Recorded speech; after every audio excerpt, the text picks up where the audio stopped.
Okay, so in this segment, we will talk about media representations and how those media representations can play the role of reinforcing certain social problems or challenging some of these long held stereotypes and so on.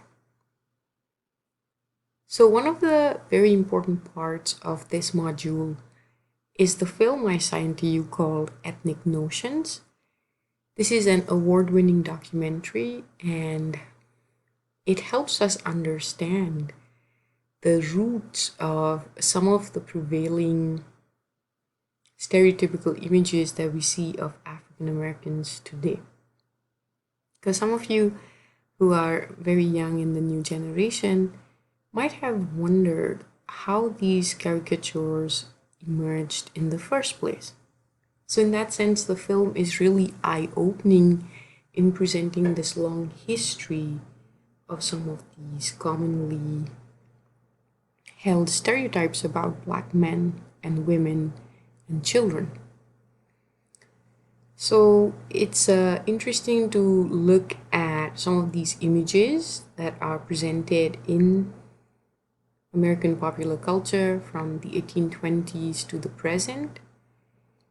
Different characteristics, both in terms of just the visual as well as personality traits, and then connecting that as sociologists to the implications. What does that mean for the politics of the time? And then looking at if these images have endured or have become modified in some ways with changing times. So some of the ones that are covered by the film, the Mammy stereotype, we see glimpses of this today with the strong, heavy-set, loud portrayals of Black women. Interestingly, as the film points out, the Mammy performs this function of, first of all, presenting Black women as asexual and not really objects of desire, whereas in reality, we know that white plantation owners had relationships with their enslaved women, and of course, these were never consensual, even though we have a tendency to romanticize Sally Hemings with Jefferson. There was routine rape of enslaved women. The Mammy plays that role of making Black women seem unattractive and therefore less threatening for white women.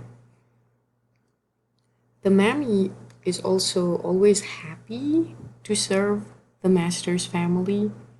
And so it also presents this image of a bucolic slave plantation where the Mammy is just cheerful and happy to cook for the master's family and take care of the master's children. Another important part of the Mammy stereotype is that while she's subservient and docile with the master's family, she is very domineering with her own family. So she's seen as the person who makes the decisions in her household and emasculates Black men. And when you think of that particular framework, we definitely see that continue to present times, where we look at many dominant representations of Black family as pathological, where it's topsy-turvy, right? So the women are stronger than the men. And of course, this means that they're doomed to fail, because how could they succeed when they don't do family the way they're supposed to? And it can very quickly devolve into a blaming the victim argument, where we say, well, Black families remain disproportionately in poverty because they don't know how to do family right.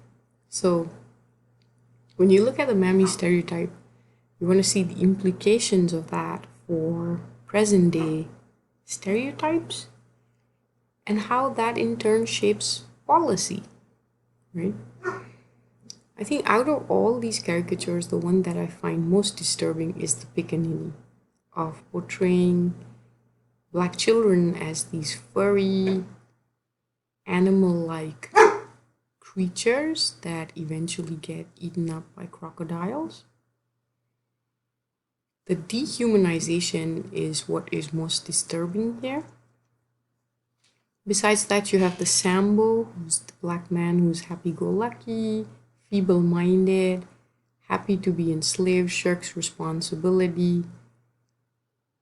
And what you notice is that this stereotype of black men as childlike, not quite adult, changes into the brute or the urban coon after emancipation,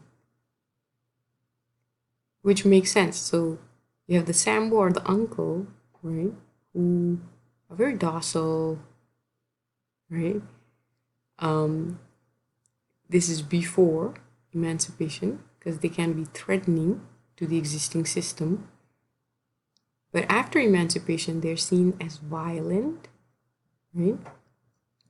Or the urban coon, who's presented as dandy, the zip coon and the urban coon with the razor blades, right, are just seen as criminal, right? You fast forward to present times again, and you make those connections with terms like super predators and so on.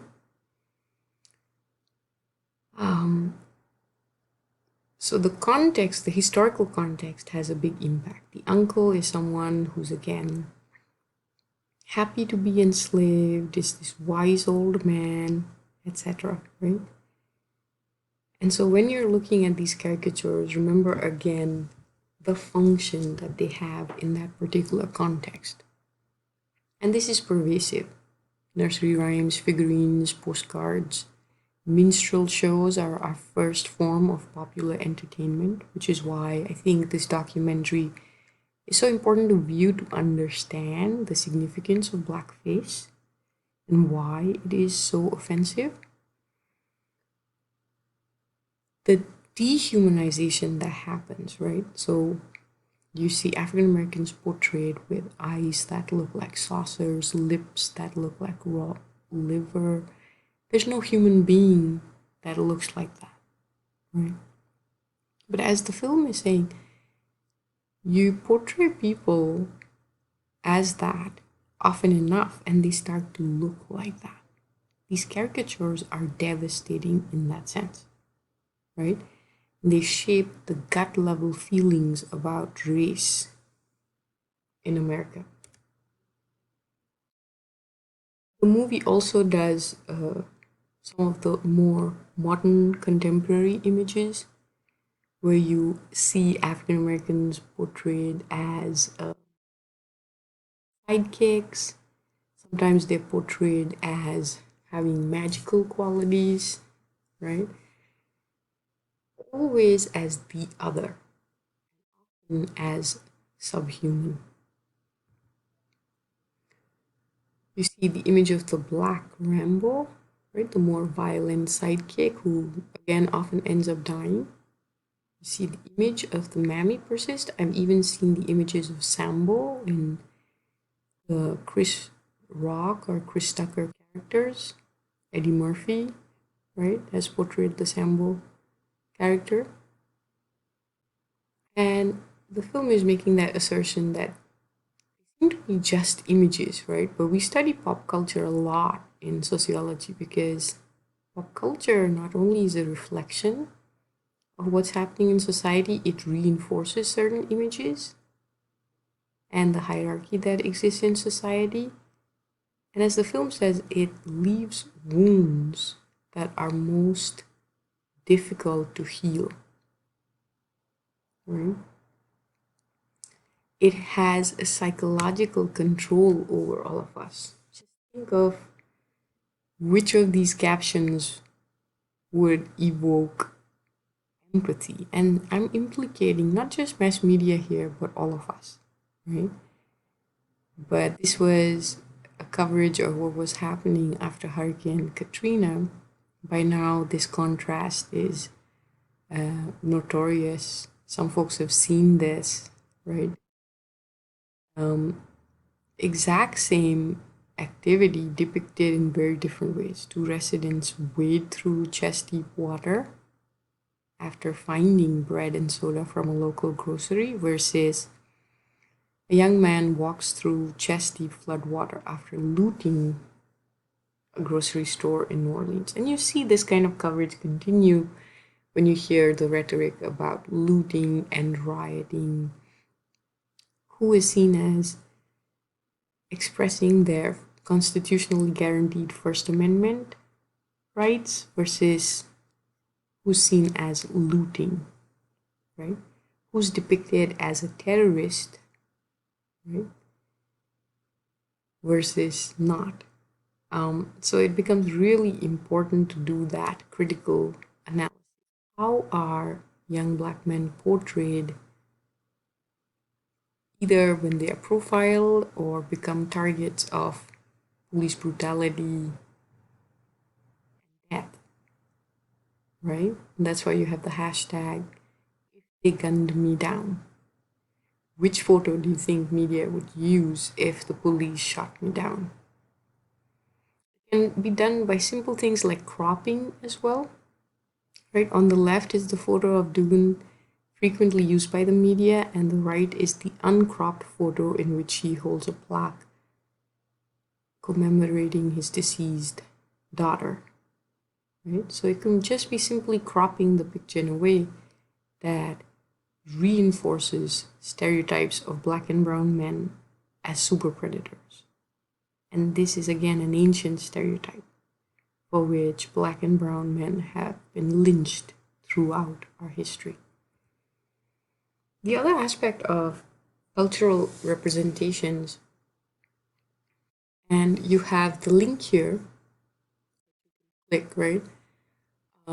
That links you to a short tutorial on what we mean by cultural appropriation and how that differs from appreciation. And I think, again, always central to our analysis is power. Which group has power, which group has agency in representing themselves, which group gets credit for a lot of the cultural products in our society. And I love this quote from Bell Hooks, who says, "We eat the other." Right? In her terms, ethnicity serves as a spice or seasoning to give more flavor to an otherwise bland and mainstream white performance. And consuming this other comes at very little cost. So the same kinds of practices, such as wearing cornrows, that is seen as trendy or chic when it's done by the dominant group, is exactly the characteristic that is used to discriminate against marginalized groups, right? And that's where this becomes very problematic. But I encourage you to watch this clip, which goes into more detail about cultural appropriation. One of the readings you had, Colorblind Racism, looks at how we manufacture these interracial ensembles, like the United Colors of Benetton over there, where color becomes a cultural style, right? And it functions to reinforce color blindness, that, hey, we can all hold hands together and walk into the sunset because we're all equal and different and we celebrate diversity. I call it the multicultural fluff, right? So we like the fluffy version of multiculturalism. We don't want to talk about racial hierarchies, right? So it obscures the socioeconomic differences and focuses on highly visible and successful minorities who are actually the exceptions, right? And it acknowledges race. So it's important to again say it's not just representation that's important, right? Not just the quantity, but also how they are represented, right?